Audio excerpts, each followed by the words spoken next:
Hey y'all, it's your girl KV back with another Love After Lockup, Life After Lockup review. I feel like it's a lot of couples this season. Is it me or is it like a lot of couples? And I was confused on why Chelsea and Mikey not on here. I would have thought that they would have been on Life After Lockup since on the last episode of Love After Lockup, they talked about how he moved out there with her and they was living together for 4 months or whatever. Well, they had been living together for 4 months and and counting and all of that. So I was a little confused on why Mikey and Chelsea weren't on here. But we see some faces we ain't seen in a while, and we gon' see some faces we ain't seen in a while. But first up, we're gonna talk about some faces that we was just seeing last week. Brittany and Key Rock. They're my fave, y'all. Cause Key Rock, when they were in the Love During Lockup, it was real iffy on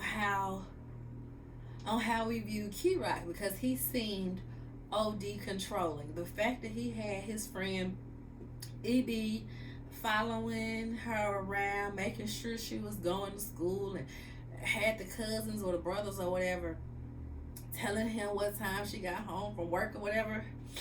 I just didn't know how we was gonna feel about Key Rock. I thought Key Rock was gonna be way worse than what he actually is. So to see Key Rock and he's loving, he's understanding, he is patient for the most part. Like, it really ain't no red flags with Key Rock once he done got out of jail. Brittany is the red flags.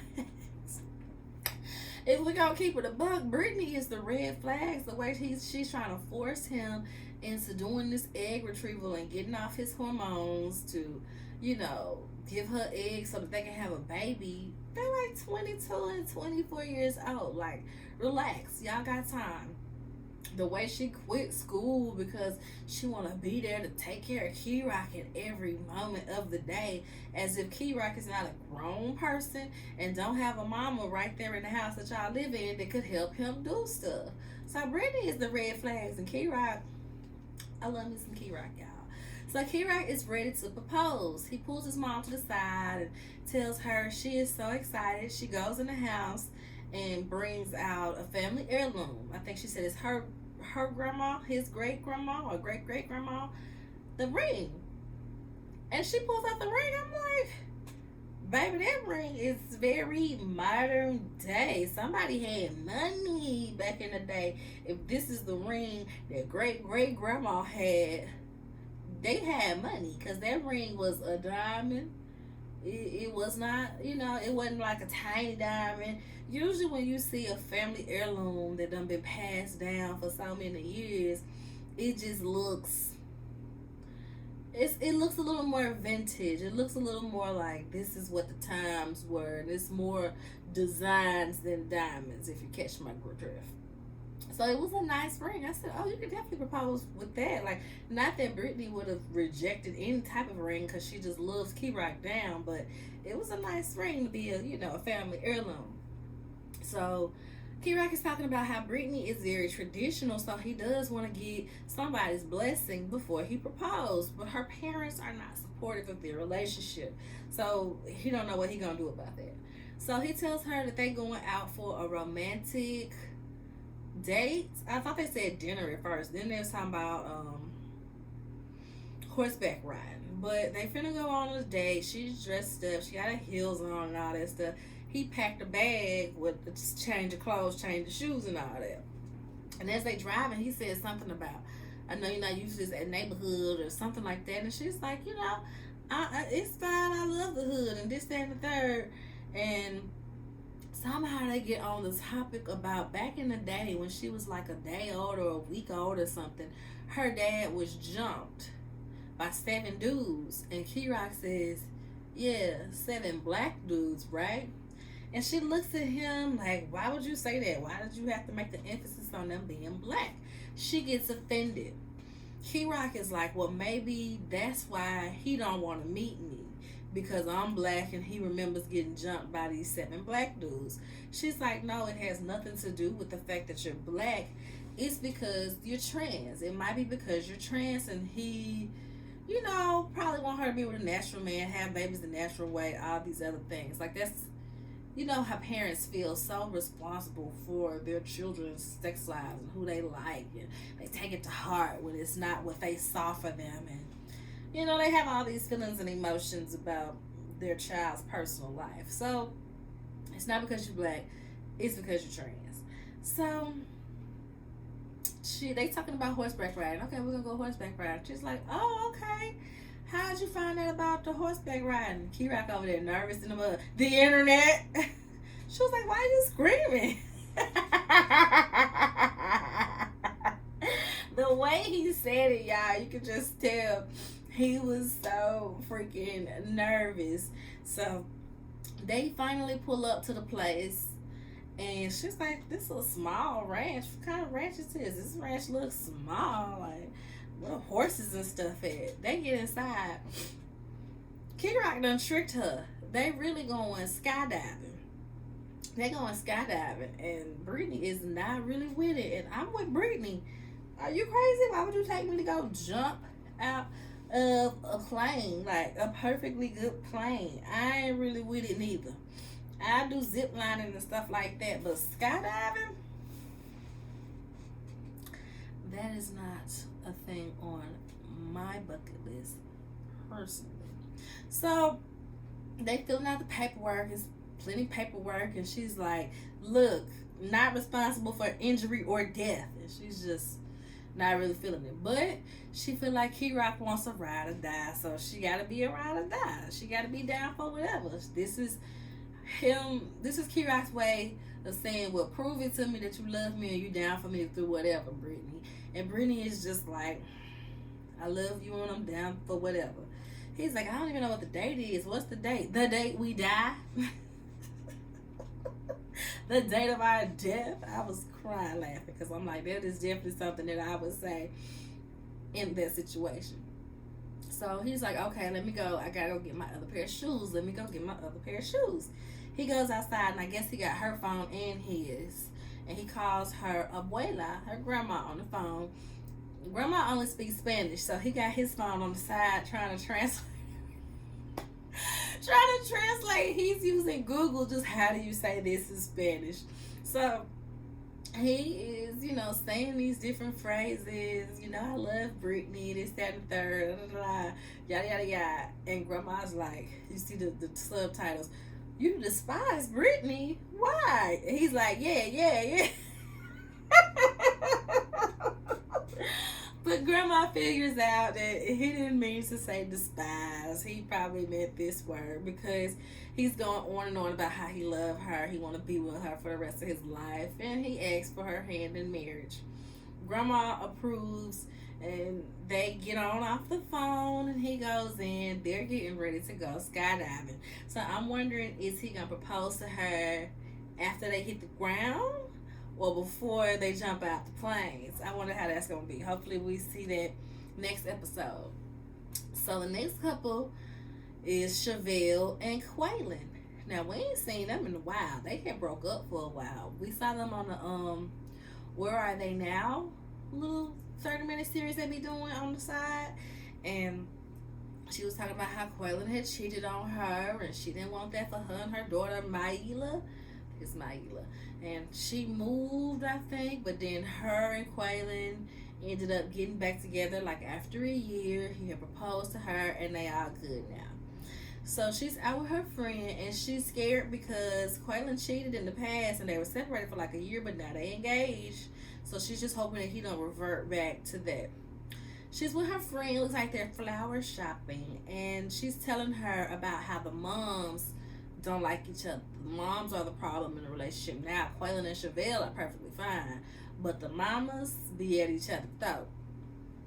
So they go looking at venues. Her and her mama are twinning. This made me laugh. Her and her mama got on a dress that got the same exact patterns on it. I think the mom's sleeves are longer and the dress is a little longer, to where Chevelle had on short sleeves and the dress was a little bit shorter. But nonetheless, they twinning. And her mom is just like, are you sure you want to do this? Are you sure you want to do this? And she's like, what, this venue? No, girl, the marriage. Do you really want to get married to this man? She's arguing back and forth with her mama. Mama, you ain't the one that gotta marry him. I'm the one that gotta marry him.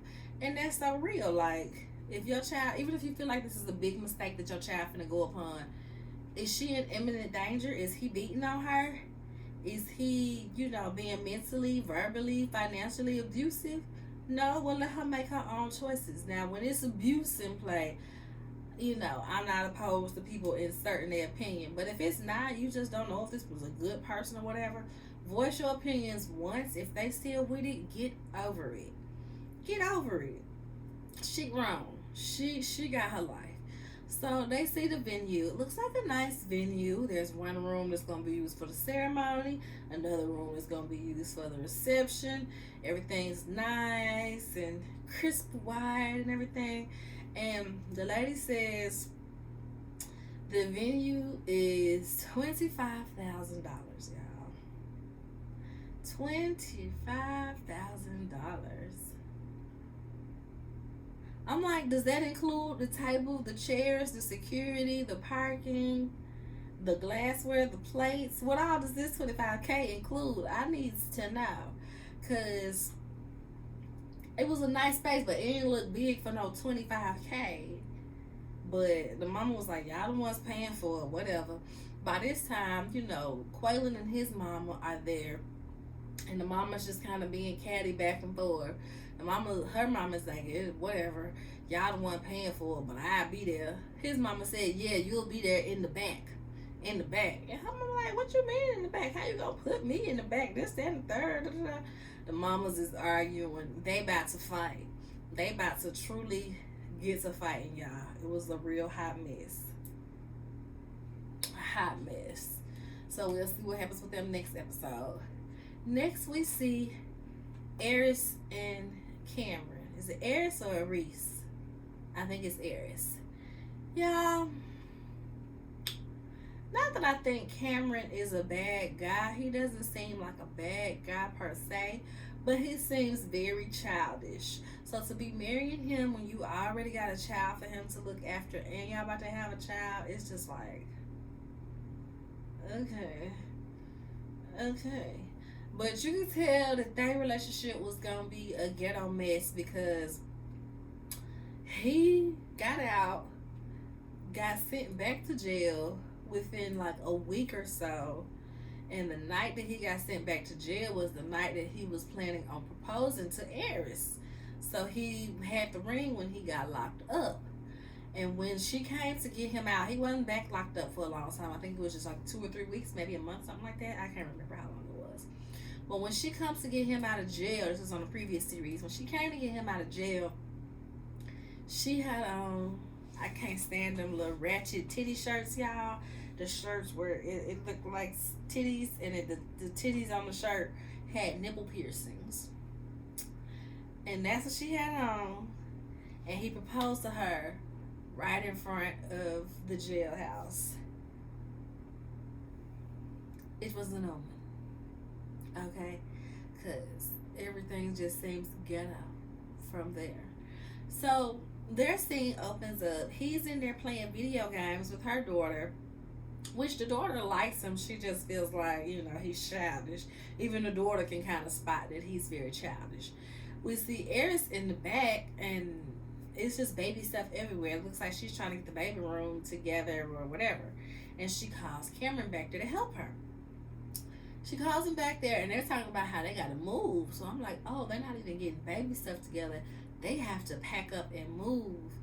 And y'all, guess why they got to move? This was so sad. I felt so bad for her in this moment. Because it's like you can tell she bought her a nice house in a nice neighborhood. And she has to move because she got a letter that they were being evicted. Because their HOA, their homeowners association, don't want a felon living in their area. Their HOA said they don't want no felon in the area. And she's annoyed by it. She's like, I feel like they had to do some research about this and da-da-da-da. And why didn't they been said this? Why they waiting till now?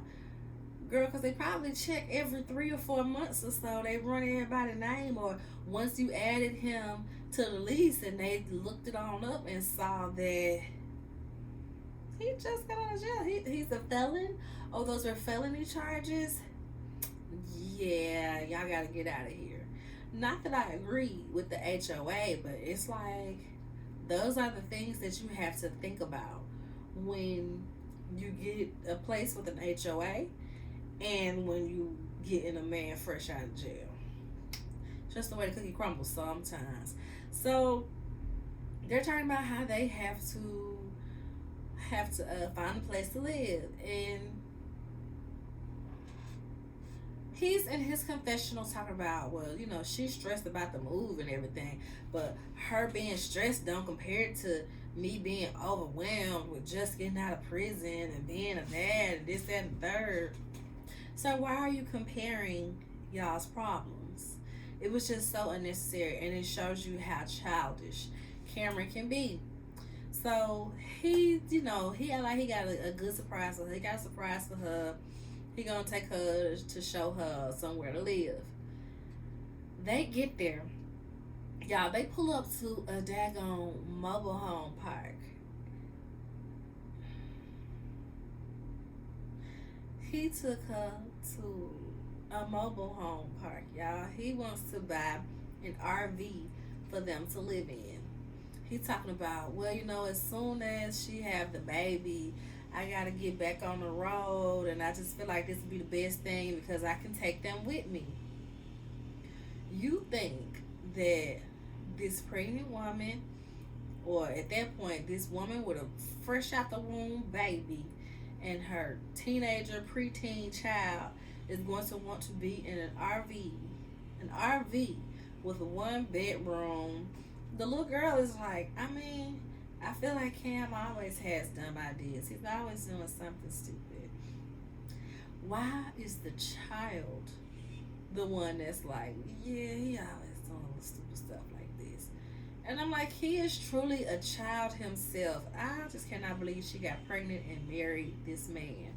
He has so much maturing to do. So much maturing to do. It's sad, for real. It's sad.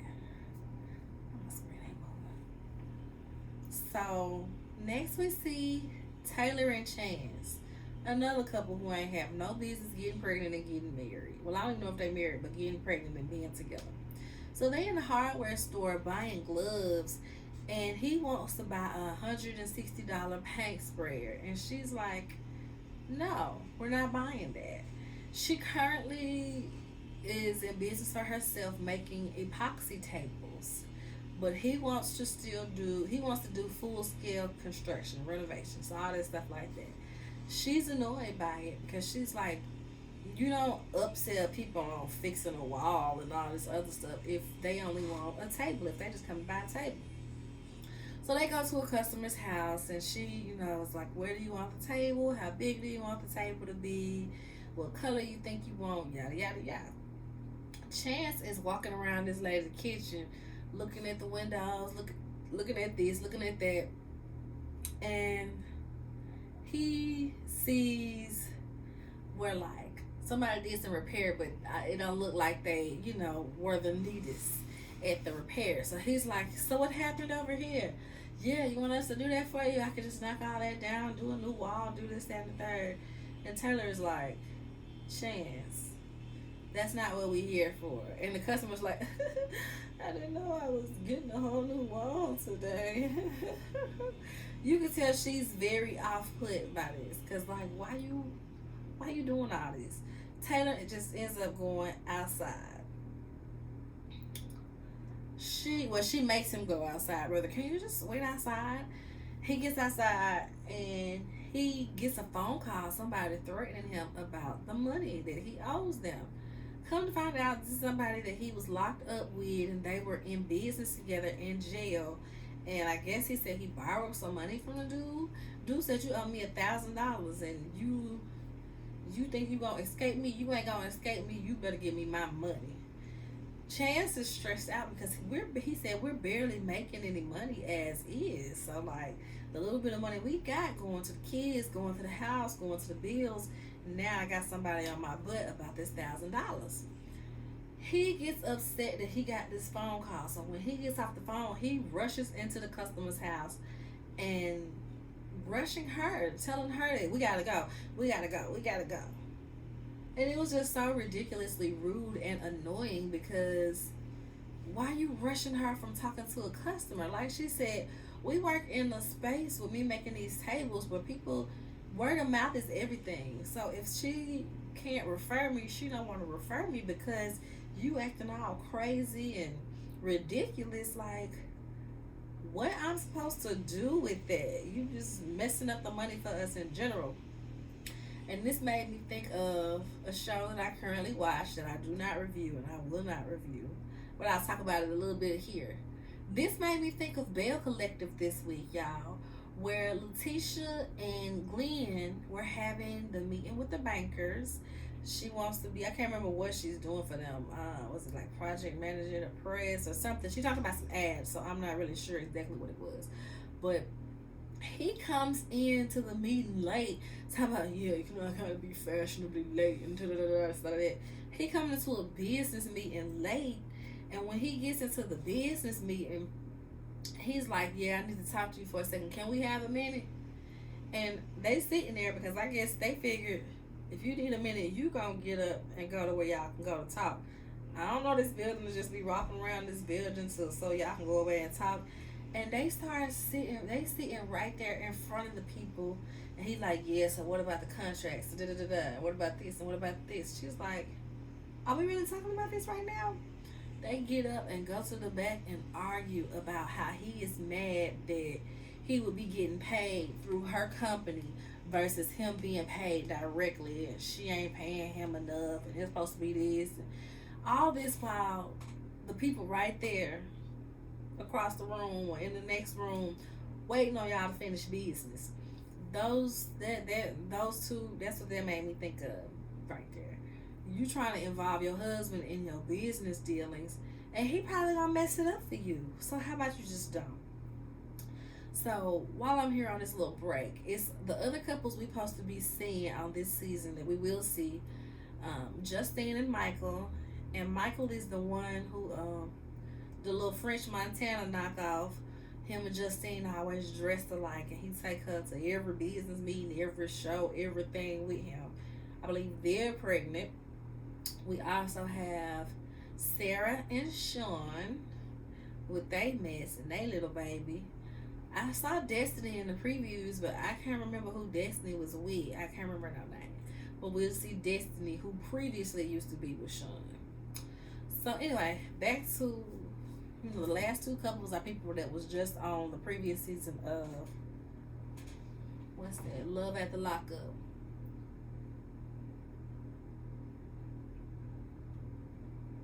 So next we see Joy Nomi and Red. They on the road to New Mexico, y'all. They go stay in this little RV wagon. You know how people be having like those different experience Airbnb type deals. That's what it looked like. So they were very excited to stay in the RV wagon.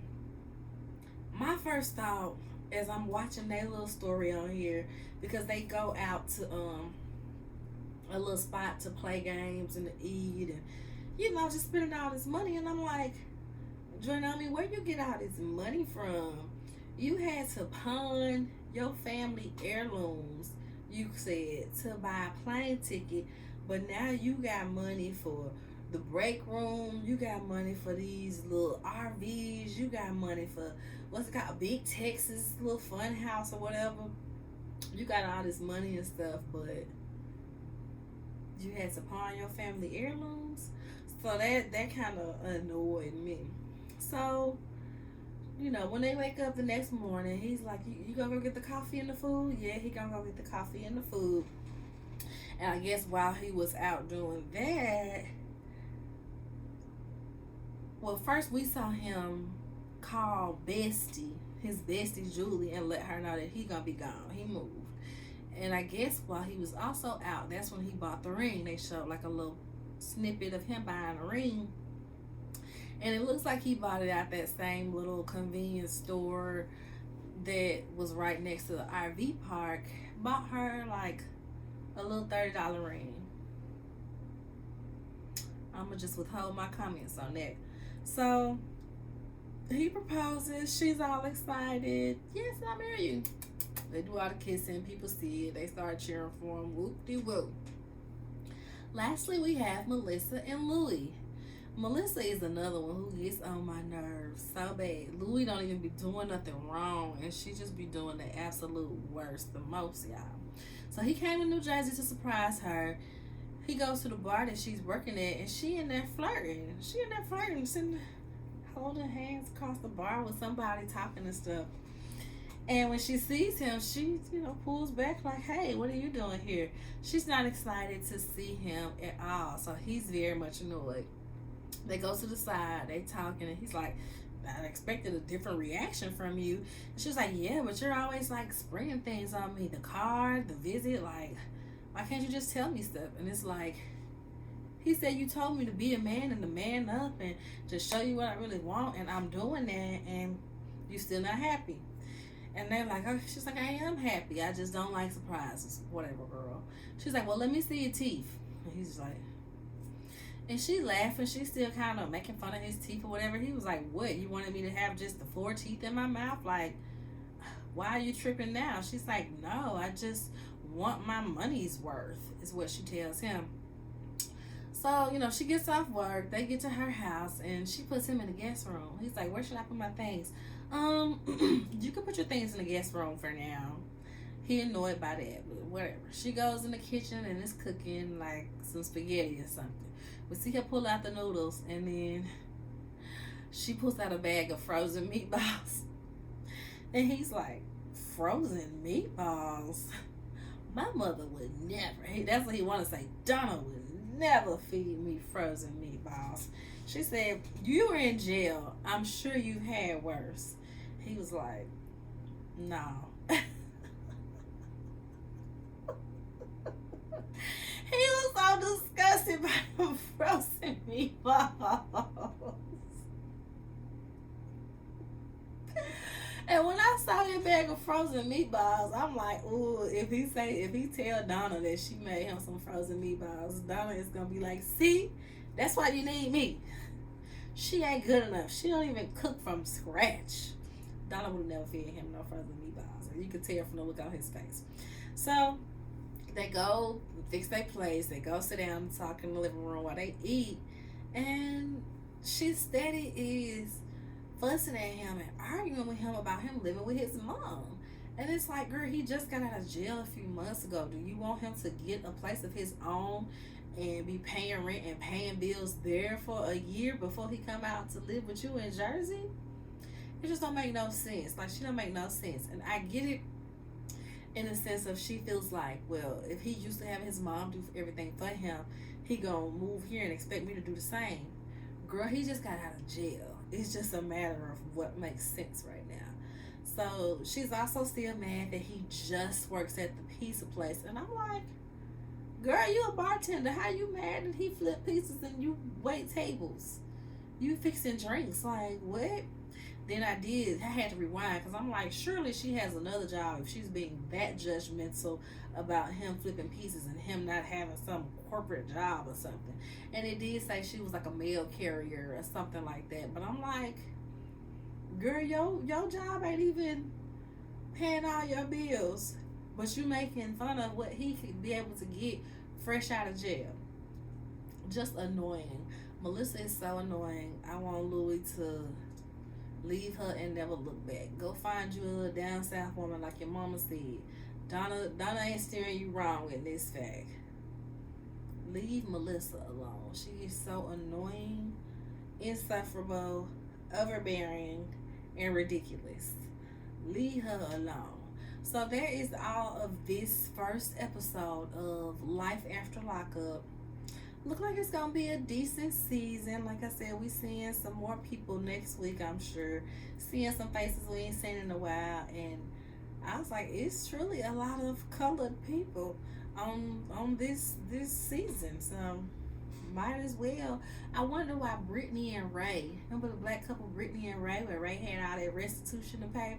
She kind of freaked out. I know we saw on their Where are they now? They're married now and they live in a good little normal life. Maybe that's why they're not out there, because they ain't got no trauma. They just living a good normal life. His restitution is just a regular bill, like any other bill that he pay on monthly. So it ain't like it's affecting her. And he got a good job, and I think she was going to law school or something like that.